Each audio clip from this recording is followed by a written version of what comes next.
Boa tarde. Sejam bem-vindos ao MediaJor Live 2020. Esse ano num formato digital e com conteúdo 100% on demand. O projeto é uma iniciativa da revista e portal Imprensa e tem curadoria do jornalista Lúcio Mesquita e conta nessa edição com a parceria da TV Cultura e patrocínio do Itaú Unibanco. Com o tema O Dono do Conteúdo, jornalistas e especialistas compartilham experiências e falam sobre as tendências no Brasil e no mundo.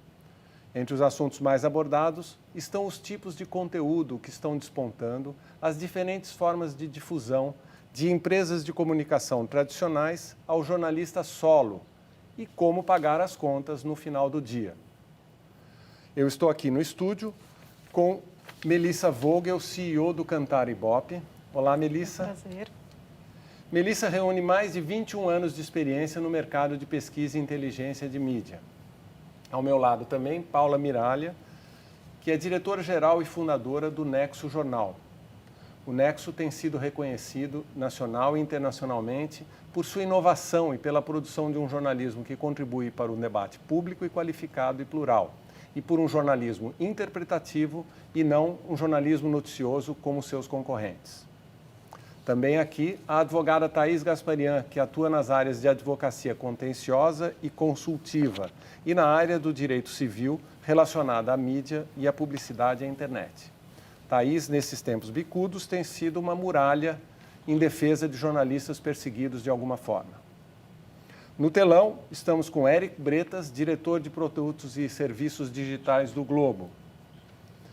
Éric assumiu em 2013 a direção de mídias digitais da emissora, tornando-se responsável pelo lançamento da plataforma de streaming Globoplay, considerada atualmente a maior do formato no país. Participa dessa discussão também Marco Túlio Pires, coordenador do Google News Lab no Brasil. O News Lab é uma iniciativa do Google Notícias, cuja missão é colaborar com jornalistas e empresários para impulsionar e incentivar a inovação no noticiário. Lúcio Mesquita está conosco à distância em Bristol, na Inglaterra, e fará a mediação desse debate junto comigo. Lúcio, para começar com uma contextualização, eu sugiro que você conte como surgiu esse MediaJor e como foi organizado nesse ano de pandemia. Obrigado, Leão. Primeiro, um oi para todo mundo. E é isso, este ano, como o Leão disse, por causa da pandemia, a gente está participando meio remotamente. Eu aqui da Inglaterra, onde eu moro.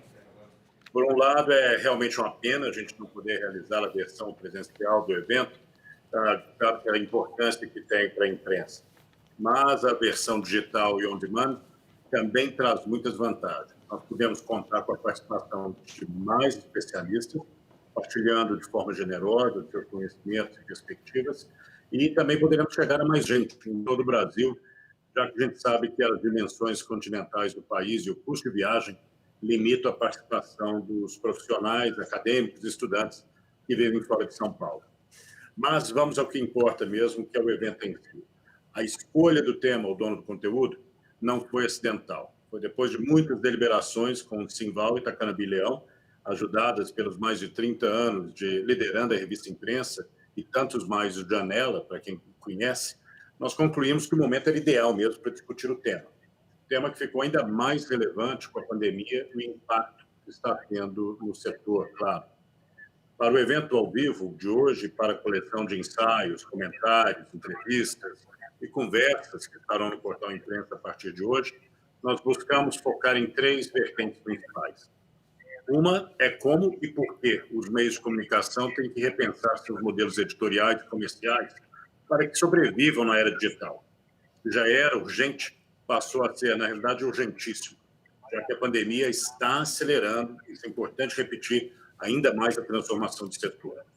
A outra é como se deve utilizar o grande poder de democratização da informação e do jornalismo que as plataformas digitais geraram para o exercício do jornalismo por indivíduos ou grupos, seja jornalista solo ou limitada, ou seja jornalistas do plural, sociedade anônima. As oportunidades são enormes, mas os desafios também são bem grandes. Neste MediaJor, nós buscamos saber mais sobre essas opções, enumerando as oportunidades, os riscos para quem queira se estabelecer fora dos meios tradicionais, e lidando com questões como as leis que regem os direitos autorais, já que o mundo digital não é e nunca deve ser uma terra sem lei. E, conectado a essas oportunidades de transformações, está o relacionamento crítico entre as empresas de comunicação e as plataformas ou empresas digitais, principalmente aquelas com alcance global. Agora, eu não quero te decepcionar. Se a expectativa de termos respostas definitivas a tantas questões existenciais, já vou avisando que a gente vai fracassar. O objetivo da edição do MediaJor é partilhar ideias, exemplos de experimentos e conceitos de sucesso, novos caminhos para profissionais do setor e potenciais soluções para os desafios enfrentados. O objetivo é que, com exemplos, ideias, debates, o setor aqui no Brasil e no resto do mundo desenvolva os modelos certos para que sirvam suas audiências da melhor maneira possível. E esta meta não é importante apenas para garantirmos empregos. Nossa existência é ainda mais essencial no mundo ainda mais polarizado. Paradoxalmente, temos que lidar com sérias ameaças à liberdade de expressão, ao mesmo tempo em que estamos sendo inundados por expressões de mentiras e informações falsas. Estranhamente, quando se trata de jornalismo e informação, corremos o risco de morrer de asfixia não por falta de ar, mas por excesso do ar errado. Bem, hoje nós vamos explorar os temas com grandes e importantes profissionais do setor, que o Leão já apresentou. Mas vale também visitar o portal da imprensa, onde você encontrará o conteúdo especialmente produzido para o MediaJor deste ano, com entrevistas que vão do CEO do New York Times ao criador do Alma Preta no Brasil. Eu espero que vocês gostem. E eu gostaria, Leão, de talvez focar a partir daqui, já para a gente sugerir começar com uma pergunta primeiro para a Melissa, do Cantaribó. Melissa, antes de pensarmos no conteúdo, antes de falarmos de conteúdo, a gente tem que entender o consumidor. O que o brasileiro hoje quer e espera dos meios de comunicação? Vamos lá. No momento que nós estamos hoje, é muito difícil falar do consumidor sem pensar no momento de transformação e aceleração digital que nós temos passado, né? Então, como o próprio Lúcio falou, a gente passou por um período de aceleração digital, não que nós não consumíssemos de maneira digital, nós consumíamos já de maneira digital, mas houve o encontro da necessidade do consumidor com a preparação das empresas, e todas as empresas em todos os segmentos, e principalmente as empresas de mídia. E é tão interessante olhar por que aconteceu com o consumidor em 5, 6 meses em relação ao jornalismo. E acho que eu queria destacar 3 pontos. O primeiro ponto é o protagonismo que o conteúdo jornalístico assumiu nesse momento para informação e, mais do que isso, para criar tranquilidade e segurança na vida do indivíduo, né? Porque pela primeira vez o indivíduo queria receber notícias que deixassem que ele conseguisse trafegar nesse mar de incertezas. Então, a gente teve uma oferta muito grande de conteúdo jornalístico em todos os meios de comunicação. Passamos aí por uma explosão do consumo televisivo. A gente teve um aumento de 22% no tempo médio de audiência de televisão nesse período, drivado e puxado, claro, pelo jornalismo. Depois, uma outra coisa que aconteceu que é muito interessante é o indivíduo se tornando protagonista para criar escala nesse conteúdo jornalístico. A gente consegue mapear o que é consumido nos meios de comunicação e como isso repercute nas mídias sociais. Então, a gente teve um aumento de quase 300% do conteúdo, das conversas de pessoas falando sobre jornalismo, conteúdo ou notícias nas mídias sociais. E é interessante notar que, assim, até então, o ranking, claro, televisão gera muito conteúdo, gera muita conversa em mídia social, e o ranking até então era dominado por reality shows, novelas, ficção. Jornalismo passou a ser o primeiro assunto de comentário das pessoas. E, para fechar, uma outra coisa que a gente já tem percebido uma preocupação muito grande da população, dos indivíduos, em relação ao tipo de fonte. O que ela está consumindo? A gente fez um estudo recente, antes da pandemia, e a gente já tinha 50% das pessoas que diziam que checavam uma fonte antes de compartilhar uma notícia.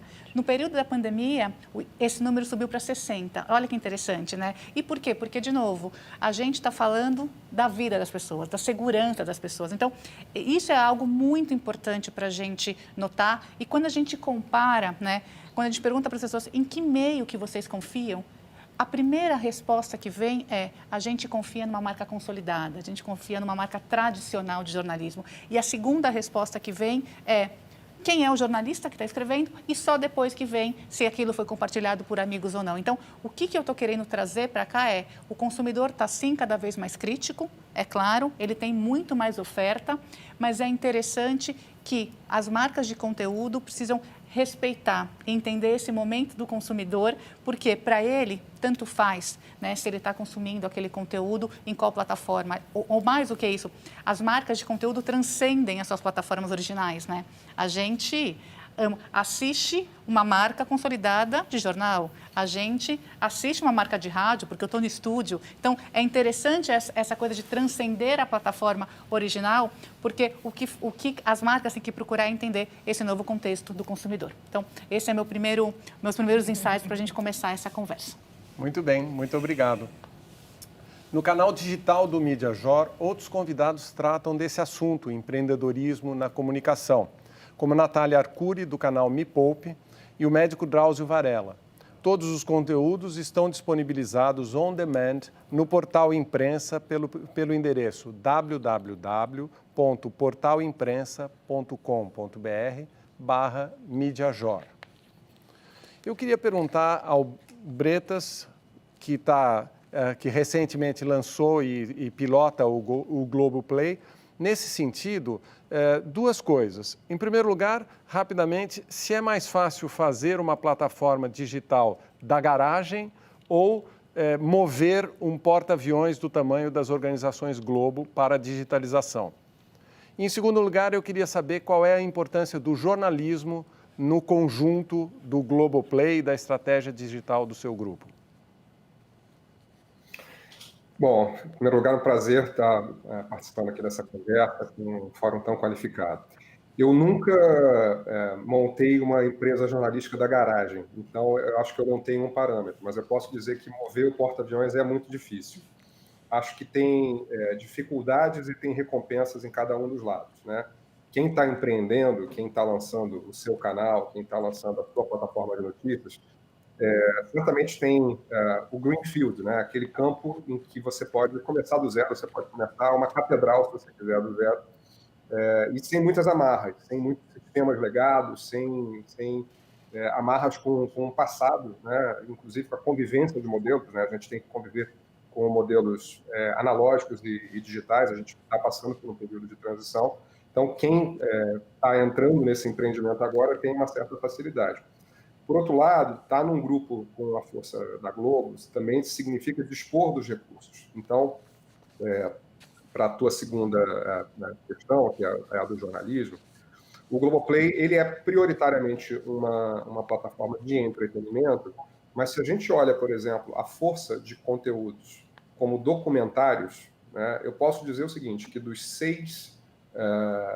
de todos os lançamentos que a gente fez neste ano, nas 6 primeiras posições, eu tenho 3 documentários no índice do que mais atraiu a atenção, do que mais atraiu novos assinantes, né? Então, estou falando do documentário sobre a Marielle, que foi o primeiro documentário que a gente fez, inclusive, com o jornalismo da Globo, o Em Nome de Deus, que é o documentário feito pelo Bial e pela equipe dele sobre o João de Deus, e o documentário sobre Sandy Júnior, né? Porque a gente também tem objetos assim mais leves como objeto dos nossos documentários. Então, há um interesse muito grande nas plataformas de streaming, no público das plataformas de streaming, por histórias da vida real, por histórias do mundo real, contadas com profundidade, contadas com tempo, contadas com esmero. E eu acho que a série documental está passando por uma era de ouro, né? O streaming abriu, ele ampliou, né? O documentário ele era um formato que, de certa maneira, ele era limitado pelas 2 horas da exibição de cinema. Então, um bom documentário, o que era a ambição de um bom documentarista? Era fazer um documentário para o cinema, né? Hoje, talvez a ambição de um documentarista, de um bom documentarista, seja fazer uma grande série documental. Pode ter 5, 6, 8, 10 episódios, quantos episódios o tema permitir, né? Então, nesse sentido, eu destaco assim, esse papel do documentário no mundo do streaming e das histórias jornalísticas, inclusive, que podem ser desenvolvidas no formato documentário. Obrigado, Bretas. Passando da Globo para o Nexo, que tem a experiência inversa, quer dizer, não nasceu da garagem, mas nasceu de uma iniciativa de 3 pessoas que se juntaram para fazer um jornal que tem feito, de alguma forma, história na imprensa brasileira. Mas a gente sempre fica se perguntando, Paula, como é que está indo? Como é que está no final do mês para pagar as contas?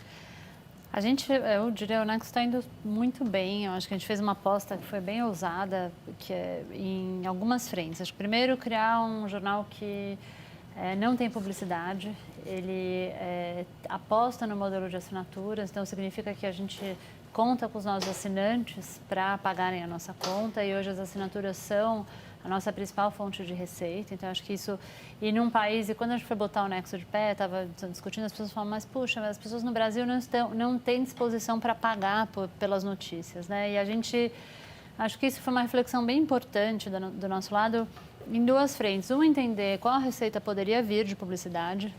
E acho que aí, pensando um pouco, né, se você começa uma coisa do zero, ou se você está tentando mover um transatlântico, o que você pode fazer? A gente entendeu que começar uma coisa do zero, que apostava na publicidade como uma fonte de receita importante, não ia ter sucesso nessa frente, porque você precisa de uma audiência gigante, porque isso te cria uma série de amarras, e porque o jornalismo do mundo estava mudando de direção. A gente, na época que estava desenhando o Nexo, vazou aquele Innovation Report do New York Times, e que era justamente o esforço, quer dizer, todo um estudo que eles tinham feito para migrar para o digital, onde o grande investimento era nas assinaturas. Então, a gente fez essa opção de ser um jornal financiado, sobretudo, por assinaturas.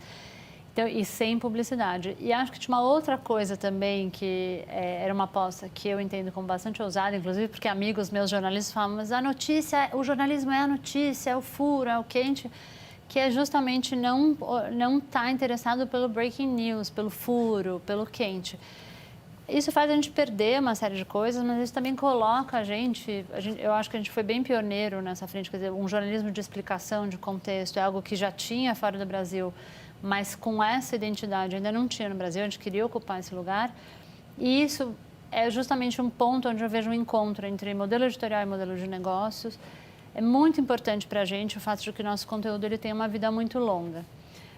Eu acho que se você tem um modelo de negócio que é baseado em publicidade, para você o clique ele é fundamental, porque ele vai alimentar, né, a sua receita. Para a gente é importante um conteúdo que seja capaz de converter um assinante.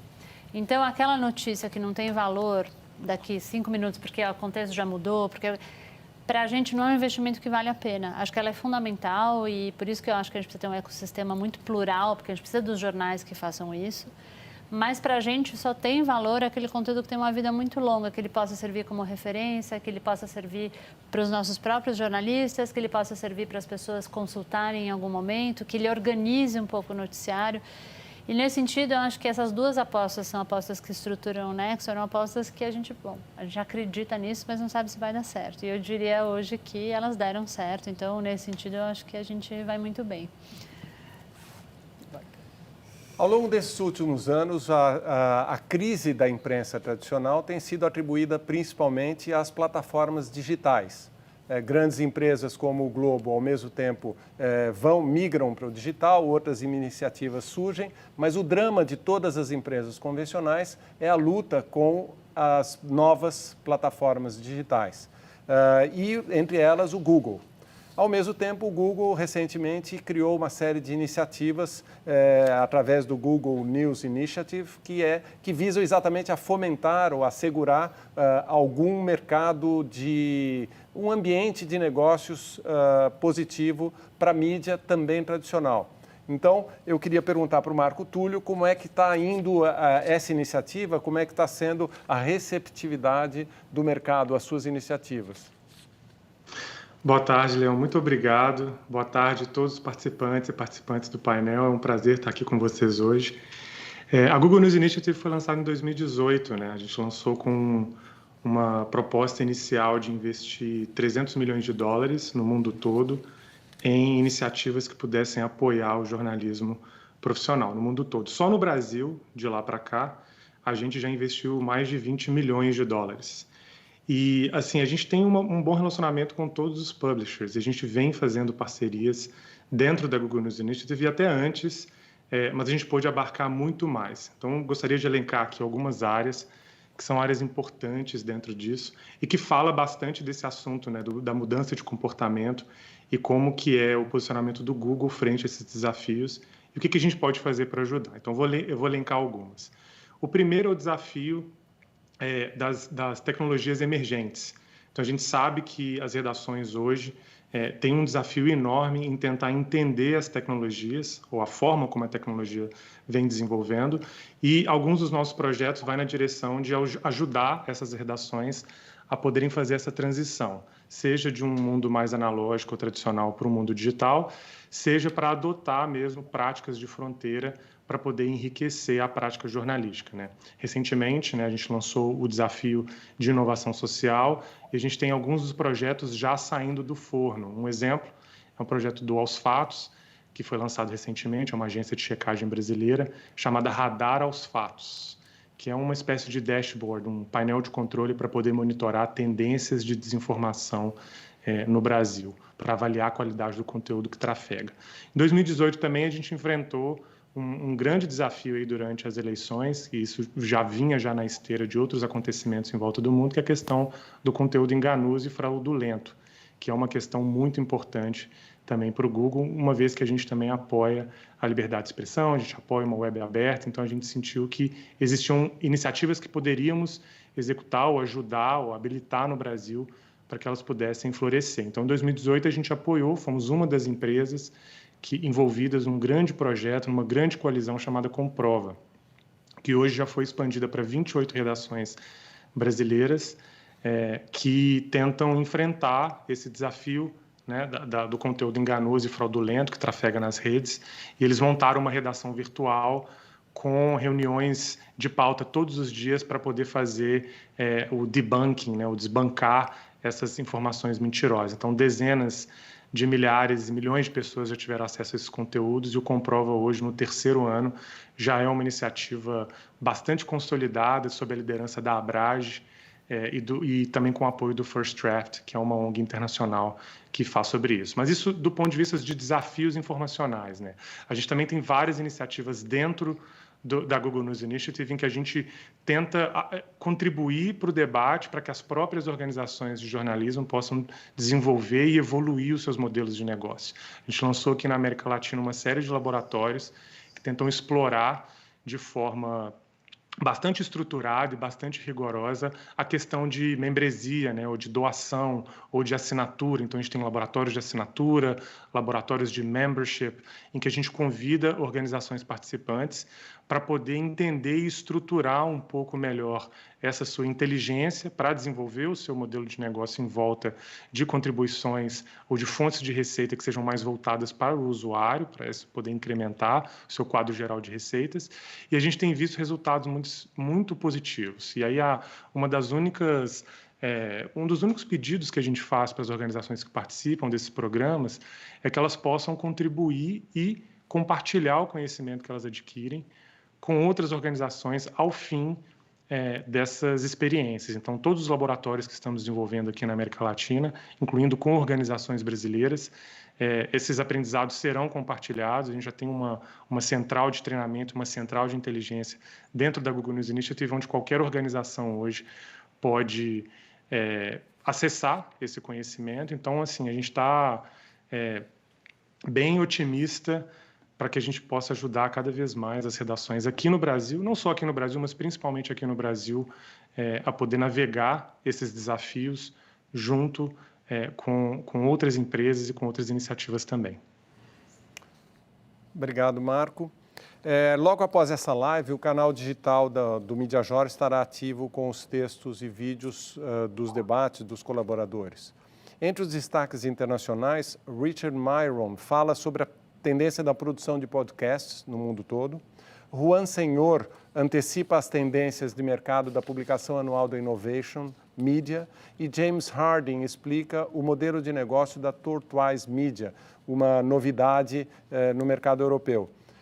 Todos os conteúdos estão disponibilizados on demand no portal pelo endereço www.portalimprensa.com.br/Mediajor. Entra lá.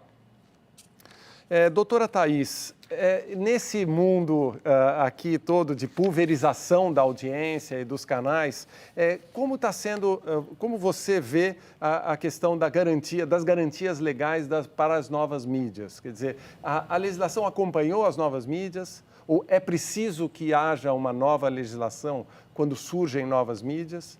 E eu queria que você comentasse se o Marco Civil da internet foi suficiente do ponto de vista da geração de um ambiente jurídico positivo. Então, boa tarde todo mundo. Obrigada pelo convite também.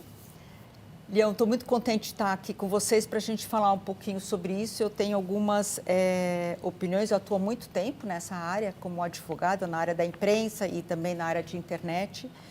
E o que eu vejo, assim, que o Brasil, ele nunca teve uma discussão séria sobre aquilo que é a liberdade de expressão, né? E liberdade de imprensa. Nunca teve uma discussão na sociedade civil. A sociedade civil não costuma discutir sobre isso. E toda vez que começam alguma discussão, as pessoas logo veem quais são os limites da liberdade de expressão. Todo mundo fica perguntando quais são os limites da liberdade de expressão, quando eu acho que a gente devia perguntar mesmo se a liberdade de expressão comporta algum limite. Então, a gente já tem um cenário, né, no Brasil que é muito difícil para a gente ter toda uma discussão.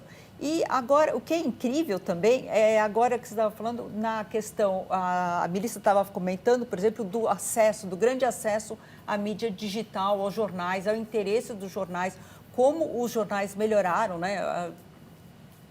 Você também falando qual são a importância, como os jornais melhoraram, os jornais digitais estão avançando, e é incrível que isso acontece no mesmo momento em que o Brasil tem um ataque sobre a imprensa inusitado. Faz muito tempo que o Brasil não sofre um ataque à imprensa dessa forma. Então, nós vemos... São situações contraditórias que acabam aparecendo. Então, o mundo da imprensa aflorando e um ataque à imprensa também por parte de governantes, não só no Brasil, como de outras partes do mundo. Então, nesse contexto, o que a gente vê é o seguinte, que o Brasil não tem uma legislação que proteja a imprensa. Mas, ao contrário, tem uma legislação, quer dizer, não tem uma legislação que proteja a imprensa, eu estou falando de legislação ordinária, porque é claro que a Constituição Federal protege a liberdade de expressão e protege a imprensa como um direito preferencial, como falam os ministros do Supremo Tribunal Federal. É um direito preferencial e é o que dá lastro ao Estado democrático. Então, tem a Constituição Federal. Mas, em legislação ordinária, daquilo que protege todo dia, é muito fraco. E, nesse sentido, é engraçado que o Marco Civil, como você está falando, o Marco Civil da internet, que foi promulgado pela Dilma Rousseff, até que teve muitas iniciativas interessantes na área de imprensa, a Dilma. E o Marco Civil, uma delas é o Marco Civil da internet. O Marco Civil da internet protege a internet, não protege a imprensa, mas protege a internet e o uso da internet, protege os cidadãos no uso da internet. É o que se quer fazer também agora, de uma certa forma, com a Lei de Proteção de Dados. Também é proteger o cidadão dessa transmissão de dados que a gente tem. Então, é no mesmo sentido, mas é em sentido contrário a, por exemplo, esse projeto da Lei de Desinformação, de regulação de internet, que o mundo com a internet mudou tanto, a estrutura da comunicação mudou de tal forma que também a estrutura da regulação dessa informação está mudando. Então, logo que temos essa liberdade toda, começa então a ter iniciativas para fechar esse cerco. E é isso que a gente está vendo com iniciativas de leis que estão vindo. Por enquanto, a gente estava muito bem servido em termos de legislação, o Brasil. Agora, com essas outras iniciativas que estão vindo, eu fico realmente apreensiva com o que vai acontecer. O jornalista Lúcio Mesquita está em Bristol acompanhando a gente pelo telão. Lúcio, você gostaria de falar? Obrigado, Leão. Não, tá ótimo que a gente está ouvindo. Eu queria, na verdade, fazer pergunta também. E eu queria fazer uma pergunta, na verdade, ao Eric. Eu sei que sabemos que várias entidades que representam as empresas de comunicação no Brasil fizeram uma representação junto ao Congresso na discussão da lei de fake news, ou né, como a gente costuma chamar de lei de fake news. E uma delas é em relação exatamente a uma forma de, não sei se é controlar, seria a melhor maneira de dizer, mas uma forma de estabelecer normas que ajudem a normalizar e a equiparar a forma com que empresas de comunicação têm que lidar, por exemplo, com publicidade, em relação às plataformas digitais. Eric, quais são exatamente as preocupações e quais são os argumentos que estão sendo usados? Bom, eu não posso falar naturalmente pelas entidades que subscrevem o documento, né? Eu falo pelas posições corporativas da minha área dentro da Globo. Mas eu, lendo aquela manifestação e acompanhando esse debate, eu entendo que o que está se pedindo é exatamente uma equiparação, né? Particularmente quando se tratou do tema da publicidade, há um desequilíbrio muito grande das empresas de mídia, né, sejam jornalísticas ou não jornalísticas, no Brasil, e das grandes plataformas, né? As grandes plataformas, elas operam, né, inclusive regimes tributários que são muito diferentes. Eu não vou entrar aqui no detalhe, né, detalhe técnico, até porque eu não domino todos os meandros dessas tecnicalidades, mas muitas operações, por exemplo, de venda de publicidade são feitas offshore, são feitas no exterior. Então, acho que é uma preocupação das empresas de mídia de que haja um equilíbrio maior, especialmente nas transações que envolvem publicidade, entre o que é feito aqui no Brasil e o que é feito por grandes plataformas. Eu acho que também outro ponto importante dessa manifestação das empresas de comunicação tem a ver, inclusive, com a liberdade de expressão, mas também com responsabilização, né? Porque quando uma empresa de mídia, se eu, por exemplo, eu sou responsável pelos documentários ou pelas informações jornalísticas que eu coloco no Globoplay, eu tenho essa responsabilidade. Uma grande plataforma, muito frequentemente a gente vê a plataforma dizendo: eu não tenho responsabilidade, nós somos uma plataforma, isso daqui é um ambiente neutro, responsáveis são as pessoas que postam os conteúdos, né? E há um enorme debate sobre se existe essa neutralidade ou não, mas eu vou dar um exemplo aqui, vocês devem ter visto na semana passada, o Facebook banindo perfis sociais de um grupo chamado QAnon, que é um grupo de extrema-direita que atua aqui nos Estados Unidos, inclusive defende o Trump, mas que tem apoia teorias conspiratórias de que o mundo é regido por uma grande rede de pedófilos, coisas absurdas, né? E o perfil principal dessa rede, ele só foi banido quando ele tinha 200 mil seguidores. Então a gente se pergunta, como é possível que um grupo chegue a 200 mil seguidores? Como é possível que alguém vá numa plataforma como o YouTube, possa colocar um canal e defenda que vacina provoca... Não vacine seus filhos, porque vacina provoca autismo, né? E não há há uma demora muito grande, né? Em alguns casos, esses conteúdos são mantidos no ar por uma interpretação, para mim, equivocada do que é liberdade de expressão, né? Em alguns casos, quando eles extrapolam esses limites, há uma demora muito grande para que seja feita uma ação. Então, o que eu sei é que dos pedidos das empresas de comunicação é para que haja uma velocidade maior, né? E especialmente um cuidado, e isso tem a ver com campanhas políticas, para conteúdos impulsionados, ou seja, para conteúdos pagos, né? Essa é uma discussão que teve muito em voga aqui por conta da campanha americana aqui nos Estados Unidos, né? Que quando um conteúdo falsamente falso é impulsionado, ou seja, a plataforma está lucrando com uma informação mentirosa, ela tem que coibir isso e ela tem que ser responsabilizada por isso, né? Então, quando se trata de um conteúdo que ele é impulsionado monetariamente, a coisa fica mais complexa, porque, nesse caso, pode-se dizer que a plataforma está lucrando com a disseminação de informações falsas. E, nesse caso, há um pedido para que as plataformas sejam responsabilizadas e exerçam um controle muito maior desses conteúdos impulsionados, desses conteúdos que alguém vai e paga para aumentar o alcance dela dentro da plataforma. Obrigado, Eric. Thaís, você gostaria de fazer uma observação sobre isso? Eu acho que é interessante porque o Éric ele tocou num ponto que é muito difícil, as pessoas muitas vezes não entendem e que eu acho que é legal a gente poder esclarecer. De acordo com a legislação atual brasileira, então, de acordo com o Marco Civil da Internet, as empresas, as plataformas, as empresas, a Globo, elas são responsáveis pelos conteúdos que elas produzem. Mas elas não são responsáveis, isso daí é texto de lei, pelos conteúdos que são produzidos por terceiros. Então, quando você fala, Éric, quando a gente fala uma plataforma, não sei, o Facebook ele é um suporte. Ele não produz conteúdo, ele é um suporte de conteúdo. As pessoas que vão e colocam conteúdo. Por isso que o Facebook não é responsável pelo conteúdo das pessoas, pelas postagens que são feitas lá. Agora, a Globo, ela é uma empresa que produz conteúdo.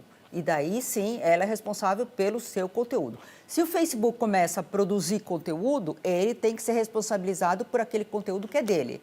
Então, esse é o estado atual da lei. E agora existe, é claro, diversos projetos no Congresso e eu não sei se a Globo tem algum movimento nesse sentido, a favor ou contra, para se responsabilizem as próprias plataformas. Então, que o Facebook, por exemplo, seja responsabilizado sobre aquilo que os outros publicam. Né? Que é como, então, você tem um jornal e o jornal traz anúncios. É como se o jornal fosse responsabilizado pelos anúncios que ele divulga no seu jornal. O que é difícil, porque o jornal não pode conferir se todos aqueles anúncios, e olha que o jornal é limitado, ainda tem um número de páginas finitas, você consegue contar, você ainda consegue limitar. O jornal não pode verificar se todos aqueles anúncios são verdadeiros, se não expõe um remédio que não foi aprovado pela Anvisa, se o anúncio não faz propaganda enganosa, tal. Assim como o Facebook, por exemplo, não tem condições de checar se todas as postagens são, enfim, de extrema-direita, ou terraplanismo, ou então o que você falou aí, que o mundo, teorias conspiratórias. Contra vacinas, por exemplo, são muito disseminadas no Facebook. Agora, é claro, aí todo mundo fala, mas eles têm os robôs, né, que detectam, os algoritmos que acabam detectando. Sim, o grosso é detectado, mas a linha fina não, às vezes passa. O avanço tecnológico beneficia ambos, né? Porque enquanto um robô tenta reprimir, outro robô descobre um jeito de driblar. Mas, no entanto, só uma observação. A imprensa é responsável, um diretor, eu digo como diretor de redação, inclusive, o diretor de redação é responsável também pelos anúncios que o jornal publica. Eu me lembro que, como diretor de jornais impressos, eu era obrigado a assinar autorizações, ou era chamado a assinar autorizações prévias para muitos anúncios. E isso é o que vige na imprensa brasileira, pelo menos, e não vigora sobre as plataformas Mais digitais. ou menos, porque ele é o conteúdo, o anúncio, você dá visto naquilo que você está vendo, mas você não foi atrás para investigar se aquele, se o número da Anvisa que está lá no anúncio do remédio se é correto. Você não foi verificar se o produto que estão vendendo é de boa qualidade ou de má qualidade. Você tem um limite ali na sua atribuição legal. Agora, nas postagens, né, nos comentários, quem é blogueiro sofre isso também. Você tem um blog e tem milhares de pessoas que ficam jogando, fazendo comentários no blog. O blogueiro muitas vezes não é responsável, por isso que tem muitas vezes checagem daqueles comentários. Alguns comentários passam, outros não. Então, tem essa... De alguma forma, a legislação tem dificuldade de dar conta dessas novas realidades, né? Mas você ia falar, Paulo? Eu separaria, acho que tem três frentes para serem pensadas aí, porque eu acho que um pouco a responsabilidade dos veículos.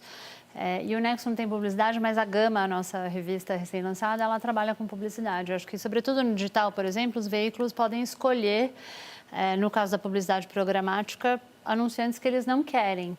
Sim. E eu acho que isso sinaliza um pouco assim, com quem eu tenho disposição de trabalhar ou não. E eu acho que os veículos impressos podem fazer a mesma coisa. Então, eu acho que tem um nível que, sim, os veículos podem se identificar mais ou não de acordo com o comportamento de determinadas marcas e tal. Acho que tem um outro nível que as plataformas vêm sendo cobradas aí, não só legalmente, assim, elas dispõem de muitas ferramentas que poderiam, pelo menos, aprimorar esse filtro. Porque, inclusive, elas também dispõem de incentivos que, às vezes, distorcem isso. Porque se você tem um conteúdo que é falso, porém ele é muito buscado e muito visualizado, ele vai estar bem posicionado nas buscas, por exemplo. Então, eu acho que assim, é uma cobrança não só de regulação, mas de usar as ferramentas das quais elas dispõem para aprimorar esse filtro e não gerar incentivos que distorçam, que favoreçam, inclusive, essas plataformas. No caso dos meios de comunicação, por exemplo, para mim é uma coisa assim... A gente outro dia chegou uma notícia para mim sobre pandemia e imunidade, eu fui olhar o veículo e falei assim, não sei, aqui não tem o nome de ninguém, não tem o nome de um jornalista, não tem não tem endereço, não tem nada. Esse para mim é um critério que assim, você pode falar, mas tem países onde você precisa preservar a identidade, tudo bem, mas eu acho que assim, a gente sabe quem é o diretor de redação, a gente tem o nome de todos os jornalistas, isso para mim é um critério de confiança em relação aos veículos. E eu acho que tem um outro, a terceira frente, eu acho que é a responsabilização aí da imprensa, quer dizer, também na produção do seu próprio conteúdo, porque a gente vive um momento também onde a gente foi tomado por dois-ladismos, que daí, assim, a gente está colocando no mundo perguntas que são perguntas que a ciência, por exemplo, já comprovou que elas já nos respondeu. Então, eu acho que tem uma responsabilidade que é nossa também na produção dessa informação, que dialoga muito com essa ideia de liberdade de imprensa, mas a gente vive um momento tão complicado e tão delicado em termos de negacionismo, que eu acho que a gente tem que ter clareza do lado, né, como veículos, como produtor de notícia, qual é a nossa responsabilidade quando a gente está colocando uma informação no mundo. E eu junto com isso a diferença entre notícia e opinião, que eu acho que nas plataformas também é muito difícil para o leitor, às vezes, fazer essa diferenciação. Então, num canal como o YouTube, acho que esse é um dos maiores, quando está falando de jornalismo, é um super desafio você entender quando é uma pessoa noticiando um fato ou quando é uma pessoa que apresentou um fato e gastou mais 20 minutos falando qual é a opinião dela sobre aquele fato. E idem o rádio. Então, eu acho que esse, para mim, também é um desafio que está ligado à circulação de conteúdo, de notícia nas plataformas digitais. Eu queria perguntar para o Marco Túlio, que está no nosso telão aqui, nos acompanhando online, de todas essas iniciativas que o Google tem apoiado e observado, e ao mesmo tempo de todos esses ataques, quais são as iniciativas mais alvissareiras no sentido de redução da circulação ou de desincentivar a circulação de fake news? Você falou de mecanismos de ferramenta, mas quais são as iniciativas mais promissoras? Olha, Leão, eu acho que o que a Paula acabou de falar toca num assunto super importante, que é uma mudança significativa na forma como se pensa o jornalismo, né? Essa mudança do modelo de negócio tem provocado também uma mudança de propósito ou de manifestação da redação na era digital também. Isso fala muito de como o jornalista vai se posicionar para construir relações, né, para entender o comportamento das pessoas e para saber em qual momento da rotina ele vai passar a ter um papel fundamental e, a partir dali, criar valor e criar um negócio que possa ser sustentável, criar uma relação benéfica. Eu estou dizendo isso por quê? Porque a gente tem visto iniciativas no mundo inteiro, sejam nativas digitais ou jornais tradicionais, jornais pequenos, jornais grandes, que sempre o fio condutor que explica as redações que estão sendo bem-sucedidas e contribuindo para uma melhoria da qualidade da informação que trafega, porque isso é importante que haja essa liberdade para a informação trafegar e a gente precisa destacar a informação de qualidade. Mas o fio condutor é, de fato, as redações que inverteram um pouco a lógica do jornalismo que vem numa transação, né, uma transação que seja a venda de atenção com publicidade ou a venda de uma assinatura, nessa relação transacional com pessoas ou clientes. As redações, então, as redações que estão sendo bem-sucedidas são as redações que estão criando relações. Então, o negócio do jornalismo hoje, entre aspas, poderia ser um negócio de construção de relacionamentos. E isso passa por uma lógica de entendimento de comportamento que a gente não vê tradicionalmente ser manifestado nas escolas tradicionais de jornalismo. E a escola, aqui eu falo escola com E maiúsculo, né? Eu estudei jornalismo também, não aprendi isso, passei por redações importantes no Brasil, passei pela Globo, passei pela Editora Abril, em Veja, e a gente não tem, assim mesmo, uma fluência grande para entender o comportamento do usuário, do nosso leitor, no momento em que ele consome no meio digital. A gente até percebia sementes dessa prática de entender o que o leitor queria nos grupos focais, né? Quando você pergunta às pessoas se elas estão gostando ou não, nas cartas que eram enviadas. Mas quando a gente passa para o meio digital, a gente tem uma complexificação dessa identificação do que é o comportamento, como que as pessoas consomem, em quais plataformas elas consomem, em quais dispositivos, em quais momentos do dia você vai fazer as inserções. Então, todo esse entendimento envolve processos e todo um maquinário de inteligência que as redações não trazem originalmente na sua prática.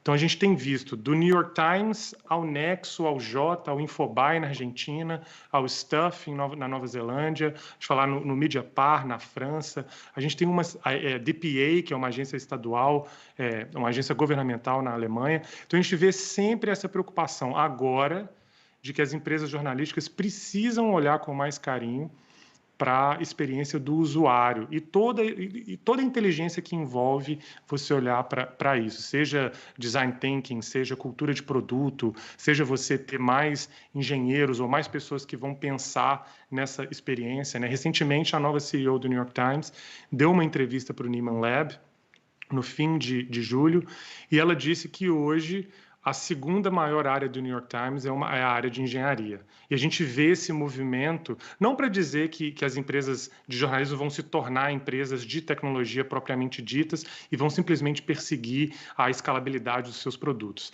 mas tem a ver muito mais com uma lógica que inverte a pirâmide de cultura dentro de uma redação, né? Que a gente sabe, via de regra, a gente tem uma boa ideia dentro de uma redação, a gente se enche de orgulho dessa ideia, e aí a gente vai lá, gasta bastante dinheiro para desenvolver essa ideia, e aí só no fim do processo a gente vai perguntar para o usuário o que ele achou daquela ideia.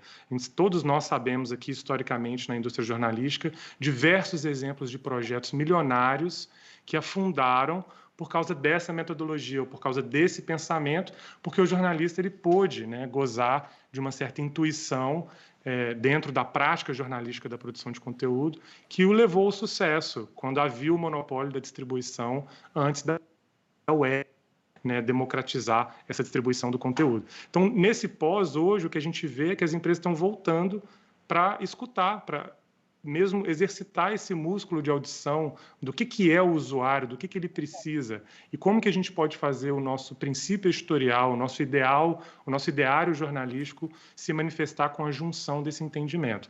Então, as iniciativas que a gente tem visto dar mais certo são essas iniciativas que levam essa filosofia para frente, que quebram com essa redação tradicional, que é baseada em silos, ou é baseada muito mais na intuição ou no ego, né? Não são redações que são baseadas por dados ou que têm times interdisciplinares, não são redações que têm uma celebração do erro, né? A iteratividade para você aprender com o erro. A gente tem visto isso muito em redações pequenas aqui no Brasil, mas que têm tido um impacto enorme em termos de entrega de conteúdo. Acho que o Nexo está aqui hoje, um dos grandes exemplos no Brasil, não só no Brasil, no mundo. Não é à toa que o Nexo foi reconhecido na UNA, foi reconhecido no ANIFRE. Então, é importante que a gente traga essa experiência do olhar para frente, de como que as redações podem incorporar essa filosofia de entendimento da experiência do usuário e como que isso se manifesta dentro de um ideário jornalístico. E são essas iniciativas que a gente tem visto com maior sucesso. Obrigado, Marco. O Marco falou bastante da experiência do usuário e a Melissa Vogel, que está aqui, vamos dizer, há algum tempo estuda exatamente isso. Que insights são, que informações você pode trazer para a gente sobre como esse novo usuário está experimentando? Enquanto enquanto eu estava ouvindo aqui, eu estava olhando para aquele banner ali, quem é o dono do conteúdo. E no final da história, o dono do conteúdo são as pessoas. O dono do conteúdo, no final, é o consumidor.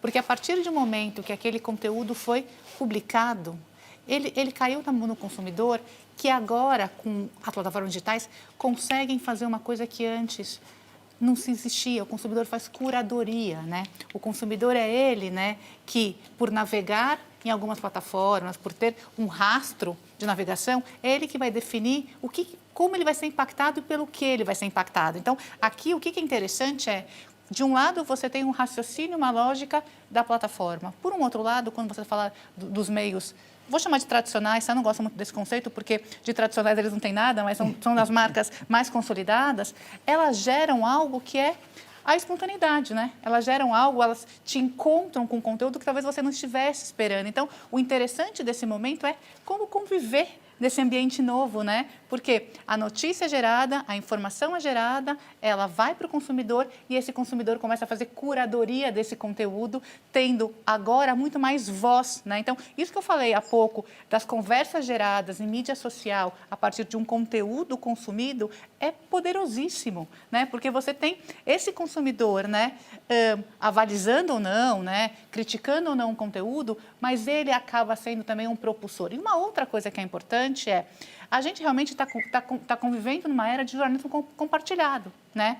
A gente estava falando até um pouco antes de começar, né? A gente olha uma estrutura de televisão, né? Olha quantas câmeras aqui falando com a gente. Mais conteúdo pode ser gerado da casa de uma pessoa através de uma simples live. Então, por que isso é importante? Porque a gente está vivendo com essa dualidade.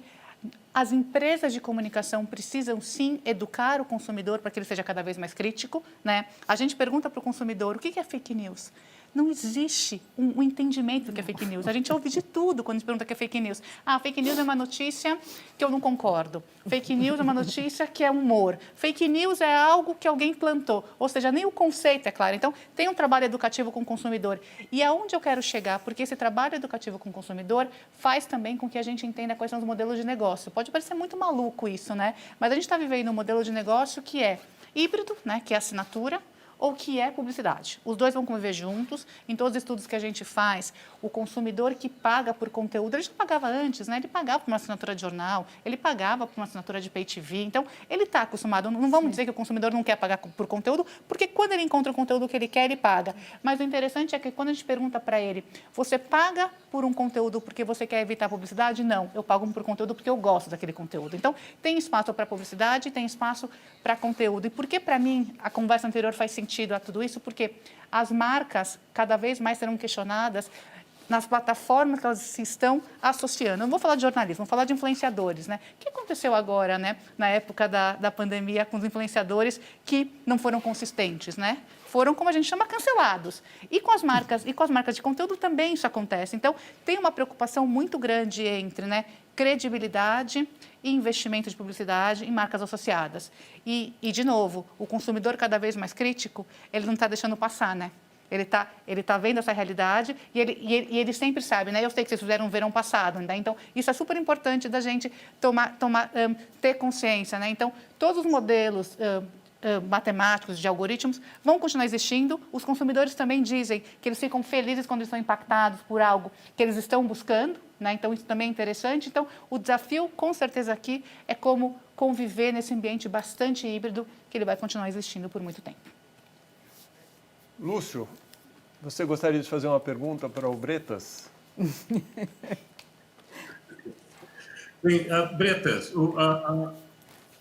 nesse quadro que a gente está falando do consumidor se comportando de uma maneira bem diferente, a possibilidade de pequenos negócios crescerem e começarem também a desafiar as grandes empresas de comunicação, a maior no Brasil é a Globo. Como que uma organização como a Globo se estabelece no setor, nas plataformas digitais, de uma forma que funcione? Porque o risco é que você carrega aí os elementos tradicionais e talvez perca um pouco a habilidade de organizações como a da Paula, que são muito mais rápidas, né? Muito mais simples de operar.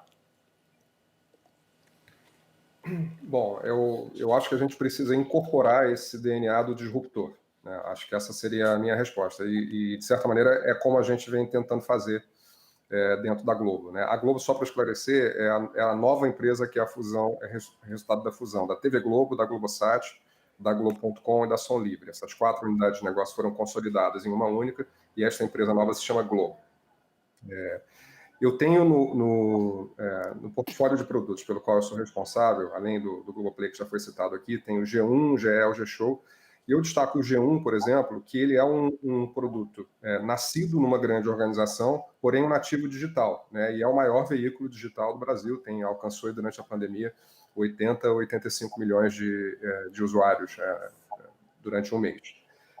Eu vejo de uma maneira muito positiva esses novos entrantes, né? Eu super elogio o trabalho do Nexo, sou fã mesmo. Acho que tem alguns outros veículos novos entrando. Então, quando as barreiras de entrada, né, o que a gente está vendo no jornalismo é uma redução muito grande das barreiras de entrada. Você, para fazer um veículo jornalístico, você não precisa mais de grandes impressoras, parques gráficos, né, liabilities, né, redações gigantes. Hoje é possível que você construa veículos jornalísticos com recursos menores. O que eu quero apontar, no entanto, é o seguinte: é preciso que esses novos empreendimentos sejam lucrativos. É importante para todo o mercado. O jornalismo que faz bem a democracia é aquele jornalismo que custa caro. É o jornalismo que dá grande reportagem, é o jornalismo que descobre fatos relevantes em que, às vezes, é preciso que uma equipe ou um jornalista fique concentrado naquele assunto durante 1 mês, 3 meses, 6 meses. Eu citei aqui mais cedo o exemplo de Em Nome de Deus, né, que foi um documentário sobre os crimes do João de Deus. Teve uma equipe que ficou quase 1 ano dedicada a esse produto. Custa caro fazer jornalismo de qualidade. Então, é importante que esse ecossistema que vai entrando com esses novos entrantes, e mesmo que novos entrantes acabem por derrubar empresas mais estabelecidas, isso faz parte da competição, né? O mercado é assim, e que bom que seja assim. A competição faz bem ao leitor, faz bem a todo o ecossistema.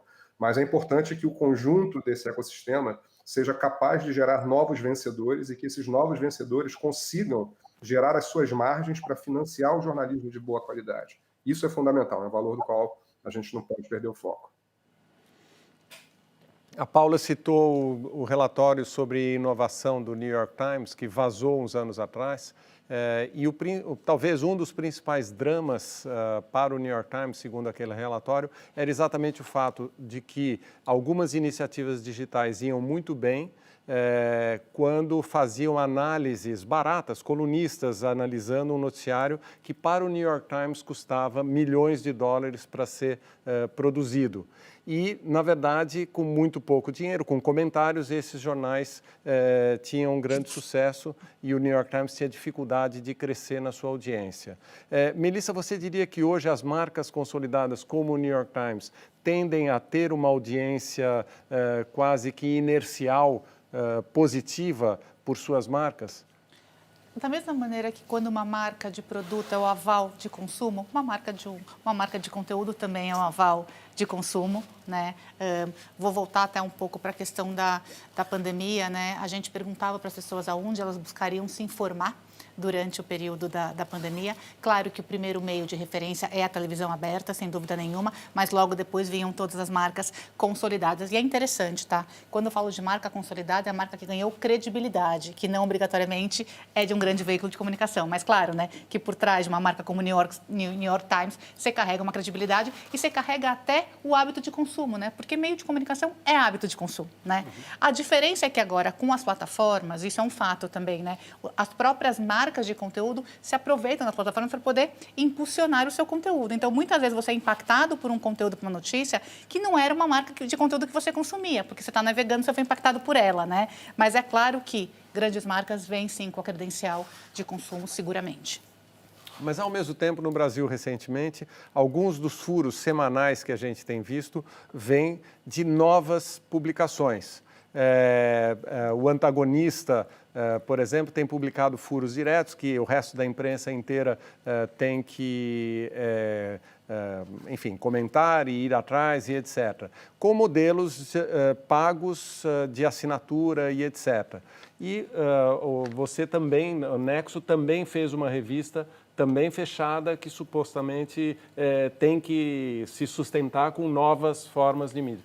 Como é isso? Quer dizer, competir com uma nova revista quando no Brasil a gente dizia que as revistas estavam morrendo, vamos dizer? Eu acho que a gente tem uma série. Eu falei, né, comecei falando que o Nexo, que a gente já acredita que está indo bem e tudo, mas a gente tem desafios enormes. Eu acho que começa justamente por esse que a Melissa estava chamando a atenção, que a gente tem empresas de mídia no Brasil que todas têm 100 anos no mínimo, enfim, são muito tradicionais e o consumo de notícias ele é um hábito. Então, eu acho que você estabelecer uma marca nova é um primeiro desafio. Eu acho que isso a gente sente. A gente acredita que a qualidade é a melhor maneira de fazer isso, então, assim, de fazer a pessoa consumir, voltar. Acho que o Marco, né, para fazer uma referência ao que o Marco estava falando, acho que assim, a gente, de fato, coloca o usuário no centro do nosso processo de produção e tem uma relação mais horizontal com o nosso leitor. E a gente aprende muito. Então, a gente escuta a sugestão de pauta, a gente escuta a crítica, a gente reconhece os nossos erros, a gente constrói. Os nossos assinantes são um privilégio, assim, são pessoas muito, assim, que além de entenderem o jornalismo, contribuem muito, uma parte expressiva contribui muito para o jornalismo que a gente faz. Eu acho que eles são um grande mapa para a gente do que são pessoas que estão muito interessadas, por exemplo, com o futuro do país, querem fazer esse debate e apostaram no nosso modelo que tem o equilíbrio ali no centro. Acho que tem um outro desafio, e eu estou totalmente de acordo com o que o Bretas estava falando, quer dizer, a gente faz questão, a gente desde o começo falou que a gente quer que o Nexo, como grupo de mídia, né, o Nexo e agora a Gama, que a gente seja ético, relevante e sustentável. Eu acho que tem um ponto para ser feito no mundo que é possível você ter uma empresa de mídia que é essas três coisas. Eu acho que é um jornalismo que a gente tem que conseguir falar que a gente se paga. E o Nexo, eu estava dizendo para vocês antes, a gente ia começar, como empreendimento, ia começar a se pagar esse ano, veio a pandemia, isso vai acontecer ano que vem, e essa é uma dimensão super importante para a gente, quer dizer, a independência vem daí também. Então, eu acho, e a possibilidade da gente incrementar o nosso jornalismo e poder começar a fazer outras coisas vem daí também. Então, eu acho que para a gente é super importante que, como um grupo de mídia novo, a gente possa ser sustentável. Isso não significa que a gente não tenha 1 milhão de desafios. Eu acho que justamente essa competição que se apontava do New York Times, isso acontece no Brasil também. Você tem blogs que hoje simplesmente repercutem e são capazes de atrair audiência. Por isso que, na minha perspectiva, eu acho que assim, você investir em ser único, e quando você é um jornal que está baseado em assinaturas, você tem esse incentivo, você precisa fazer as pessoas quererem pagar pelo seu conteúdo, você tem um grande incentivo para ser único. Porque se você não for, ele vai encontrar de graça no vizinho. Então, eu acho que é um pouco assim, como cada um entende seu modelo de negócios. Eu acho que isso, né, como a Melissa também está falando, é fundamental, porque é como você se posiciona não só no mercado, mas da porta para dentro, como que você pauta o seu processo de produção. Uma das questões fundamentais que a internet colocou é a questão do direito autoral, do dono do conteúdo, como a gente está dizendo, e esse conteúdo frequentemente é replicado em blogs e outras publicações. Thaís, você vê uma forma de conter a cópia ou não usurpação, mas o uso exagerado do direito do produto de conteúdo de um veículo por outros de internet novos ou pela rede como um todo, desde logo os perfis do Facebook? Esse é um problema bem sério para todo mundo. Eu acho que a gente tem aqui o Bretas para falar disso. A Globo sofre muito com isso. Eu acho que a Folha de São Paulo é um jornal que sofre muito com isso, sofria muito com... entramos com... Eu peço alguns serviços para a Folha, por exemplo, e nós entramos com diversos processos para que parassem de divulgar notícias da Folha. E por causa disso que os jornais, eles fizeram paywall. Né? Você só consegue ver algum número de matérias por semana, por mês, né? Depois você não consegue mais. Por causa disso, porque agora se a mídia é digital, você não pode deixar todo o digital aberto. E você também não pode permitir que todo o seu digital seja copiado. Você tem aquelas empresas de internet que fazem isso, tem muitos blogueiros que fazem isso. Tem uma senha do jornal e colocam copia inteiro uma coluna. A Globo tem isso toda hora. Eu sei que tem porque a gente convive, né, os advogados, principalmente, a gente convive e nós sabemos que eles têm toda hora esse problema de pegarem conteúdo deles e divulgarem sem nenhuma contribuição, sem nenhum pagamento, sem nenhuma autorização, principalmente. Isso é extremamente nocivo para essas empresas, principalmente, eu acho, para essas empresas que migraram, porque elas também tiveram que fechar mais, né? Deixar o conteúdo delas na internet, que elas precisavam se apresentar, se mostrar, elas tiveram ao mesmo tempo que fechar esse conteúdo delas. Então, foi um desafio e quase um problema de... Às vezes eu fico achando que é quase um problema de enxugar gelo né? Você fica ali tentando conter o tempo inteiro. O YouTube tudo que você quiser, você encontra lá no YouTube. Mesmo você tem autorizações judiciais que mandam, por exemplo, remover conteúdos, você encontra o conteúdo depois em outra página. Aí você tem que fazer outro processo e vai indo. Então, é muito difícil, mas eu acho que tem que ter um processo. Esse conteúdo todo não pode ser disponibilizado livremente. Ao mesmo tempo, a revolução digital permitiu o acesso fácil para muitos conteúdos. Então, há uma espécie de contradição entre a vocação da ferramenta e, digamos, a propriedade do direito autoral. Mas você viu que algumas empresas conseguiram se sair, por exemplo, agora na questão da pandemia. O Nexo é um deles, que abriu todo o conteúdo referente à pandemia, abriu para todo mundo. A Folha também fez isso, eu não sei quais outros jornais, eu acho que o New York Times deve ter feito, não sei, alguns fizeram. Então, eles podem, não que esse acesso seja barrado, mas alguns conteúdos, eu entendo que eles precisam ser remunerados para você ter acesso. Eu acho que é como você falou, a Melissa estava falando, quer dizer, as pessoas topam pagar por aquilo.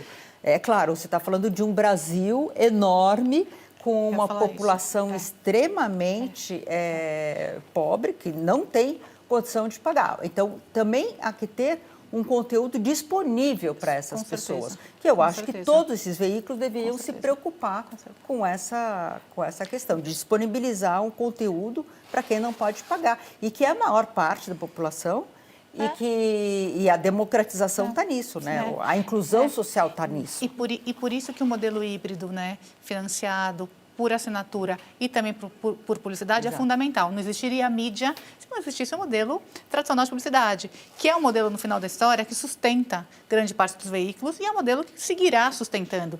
Quando a gente fala de conteúdo pago, a gente está falando de conteúdo premium, né? A gente está falando de conteúdo, em geral, para uma parcela da população, principalmente quando a gente fala de jornalismo, né? Quando a gente fala de entretenimento, acho que aí é um pouco diferente. Mas jornalismo ainda tem essa diferença entre pagar por conteúdo ou não, é para uma parcela diferenciada ainda. Tá certo.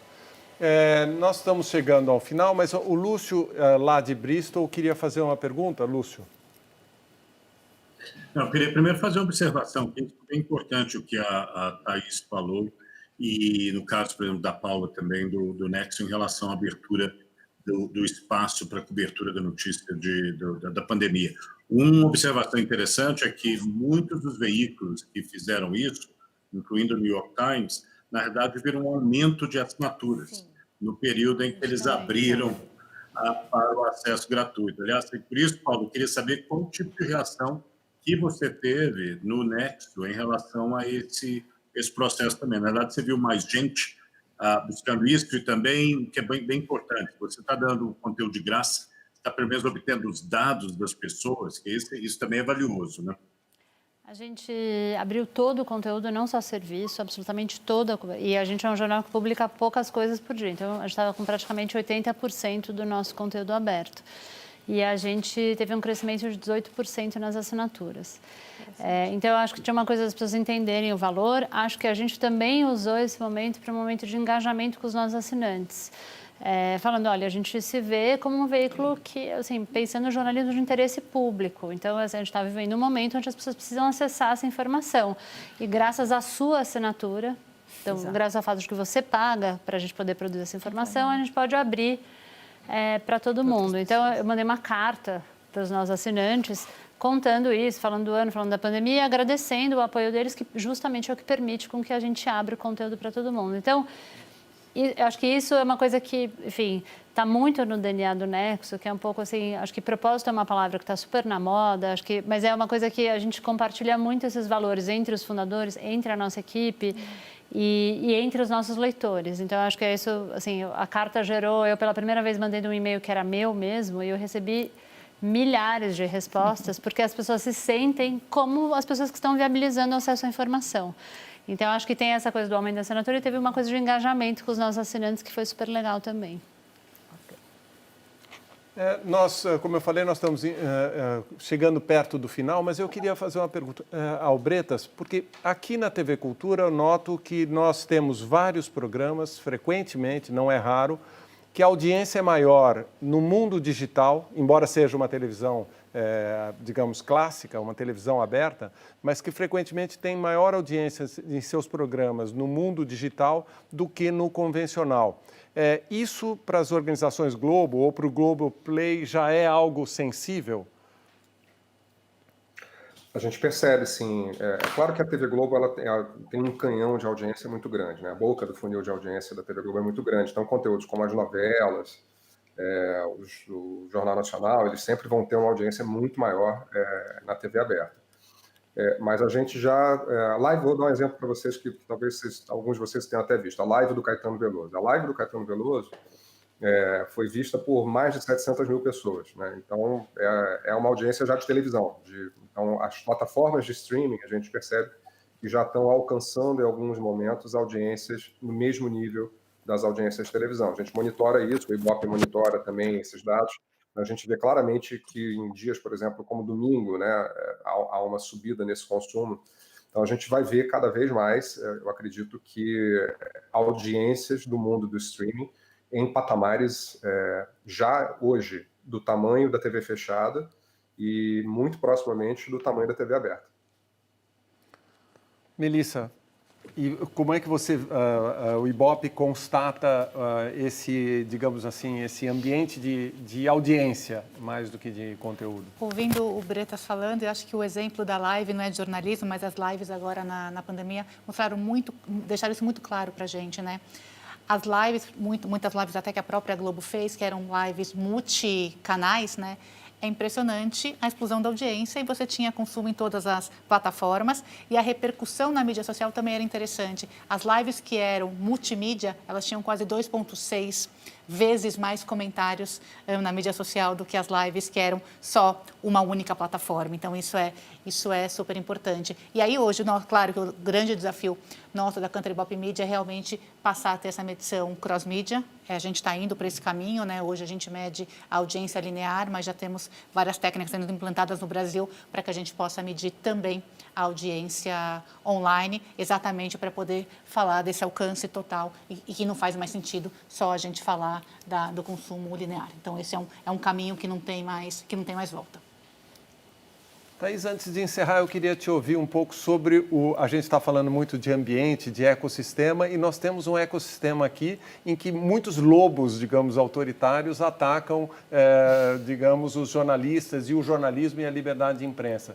Quer dizer, esse crescimento da mídia, esse crescimento da audiência na pandemia, você vê como uma ameaça à liberdade de imprensa, ataques e etc., ou você vê isso como um fenômeno, digamos, em redução, agora que mais audiência está chegando nos meios de comunicação? Não, a gente que vê claramente um aumento aos ataques à imprensa. Eu acho que me parece claro, inclusive números de processos, né? Vamos dizer assim, é uma forma de você... Agora, o que mais espanta é que esse ataque vem das pessoas públicas, né? Quem mais ataca a imprensa, quem mais critica, quem mais processa, quem mais parece querer destruir são pessoas públicas. Pessoas, não digo pessoas públicas só políticos ou só governantes, mas muitas vezes socialites, policiais, autoridades, né? O Brasil é cheio de autoridades, todo mundo quer ser uma autoridade, mas então você tem muitas pessoas que entram com processo contra os jornalistas, as pessoas que expressaram opinião e de modos muito sutis. Hoje em dia você consegue cercear a liberdade de expressão, né? Você tem... Quer dizer, sutis pode parecer para os outros, para mim não parece tão sutil, mas você tem, quando as pessoas entram com um assédio judicial, entram com inúmeros processos contra um jornalista, por exemplo, né? Acontece isso muitas vezes. Tem essa questão agora que está na moda de pedir remoção de conteúdo. Remoção de conteúdo eu acho gravíssimo, porque é você tirar a história, apagar o arquivo. Entendeu? Pagar arquivo é um horror, ainda mais numa mídia digital que permite que o arquivo seja corrigido, anotado, observações, links, esclarecimentos. Você pode até dizer que o jornalista foi processado por causa daquela notícia. E é incrível que as pessoas pedem para remover. E quem mais pede para remover conteúdo são políticos, pessoas públicas, autoridades, são essas pessoas que mais acabam atacando a imprensa. E do ponto de vista jurídico, eu vejo também muito uma coisa que é um pedido de censura que, apesar da decisão do Supremo de proibir censura prévia da imprensa, juízes de primeira instância insistem em dar direito de censura a certos pedidos, dar sentenças censórias, e que em seguida invariavelmente caem em segunda instância, mas a demora funciona como uma censura por um período de tempo. Sim, né? Sim, funciona e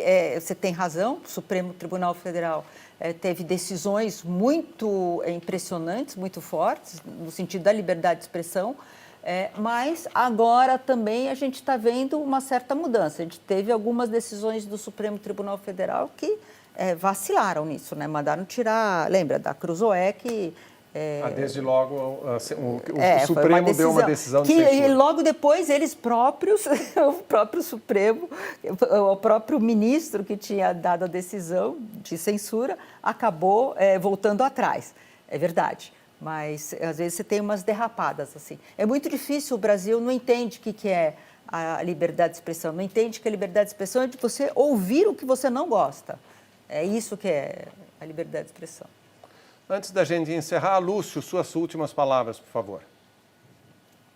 Não na vida. Eu só queria mesmo agradecer a aula que tivemos hoje da Melissa, da Thaís, da Paula, do Eric, do Marco Túlio, em relação a esses aspectos. Como eu disse no começo, não ia dar para resolver todos os problemas do mundo, mas para entender alguns desses princípios e convidar quem estiver ouvindo e assistindo e também visite o site do portal da imprensa para ver o outro material também que a gente tem para continuar essa conversa.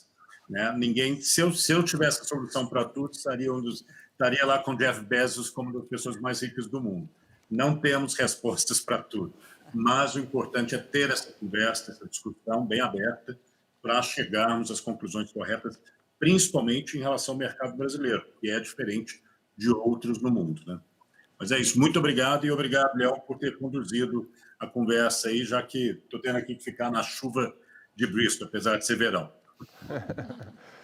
Muito bem, nós estamos chegando ao final da nossa live, mas eu lembro que a live marca só o início das discussões sobre o tema O Dono do Conteúdo na Era do Jornalismo Compartilhado.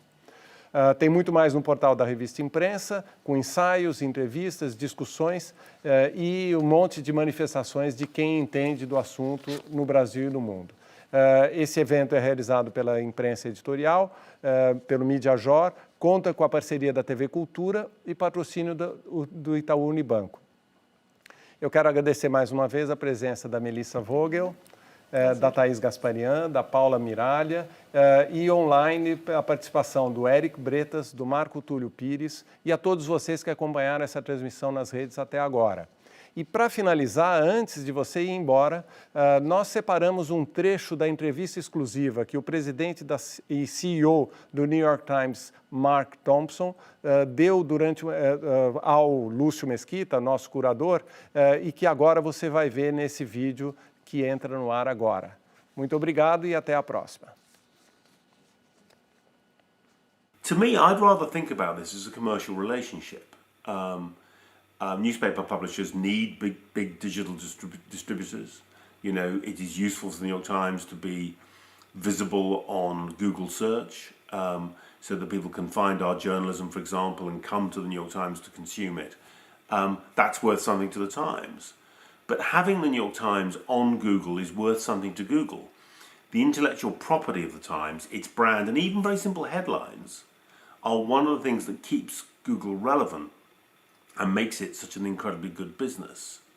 So that to me feels more like a relationship about intellectual property and how should the creator of the property, in this case the New York Times is paying for the journalists, it's generating the news headlines, it's putting all the editing and all the expectations of a great news brand into its headlines and into its stories. That intellectual property is very valuable to Google. How should it be paid for? When digital began, the big platform said, well, you're getting so much free distribution from us, surely you should be paying us. I think increasingly the world's recognizing that news is not all the same, that high quality news is expensive to make, just as expensive as making a great new television drama for Globo or for HBO Max or whatever, and it needs to be paid for. Nobody's suggesting that Game of Thrones should be given away free, and I don't think in the end the New York Times' journalism should be free. So I'd like to get to a point where we have a new, clear and fair commercial relationship with all the big platforms.